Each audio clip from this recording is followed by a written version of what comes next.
بسم اللہ الرحمن الرحیم۔ السلام علیکم دوستو، حضرت ابو بکر صدیق رضی اللہ تعالی عنہ زمانہ جاہلیت میں حضور صلی اللہ علیہ وآلہ وسلم کے گہرے دوست تھے۔ بعثت نبی صلی اللہ علیہ وآلہ وسلم کے بعد ایک مرتبہ حضرت ابو بکر صدیق رضی اللہ تعالی عنہ حضور صلی اللہ علیہ وآلہ وسلم کو تلاش کرتے ہوئے گھر سے نکلے۔ راستے میں ملاقات ہوئی تو پوچھا، اے ابو قاسم، حضور صلی اللہ علیہ وآلہ وسلم کی کنیت ہے،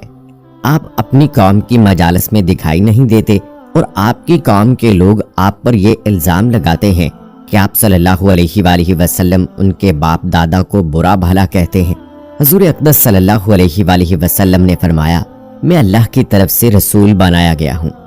اور میں تجھے اللہ کی طرف دعوت دیتا ہوں۔ جب حضور صلی اللہ علیہ وآلہ وسلم اپنی گفتگو سے فارغ ہوئے تو حضرت ابو بکر صدیق رضی اللہ تعالی عنہ نے اسلام قبول کر لیا۔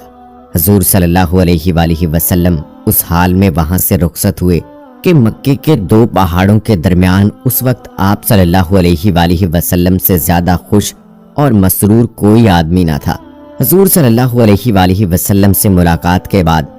حضرت ابو بکر صدیق رضی اللہ تعالی عنہ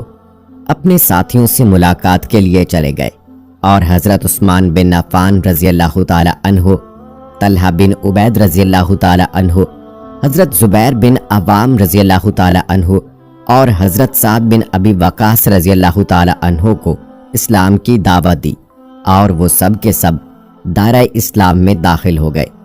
اگلے دن صدیق اکبر رضی اللہ تعالی عنہ دعوت اسلام کی تبلیغ کے لیے حضرت عثمان بن مظعون رضی اللہ تعالی عنہ، حضرت ابو عبیدہ بن جراح رضی اللہ تعالی عنہ، حضرت عبد الرحمن بن عوف رضی اللہ تعالی عنہ، حضرت ابو سلمہ بن عبد الاسد رضی اللہ تعالی عنہ اور حضرت ارقم بن ابی ارقم رضی اللہ تعالی عنہ کے پاس تشریف لے گئے اور ان سب نے بھی اسلام قبول کر لیا۔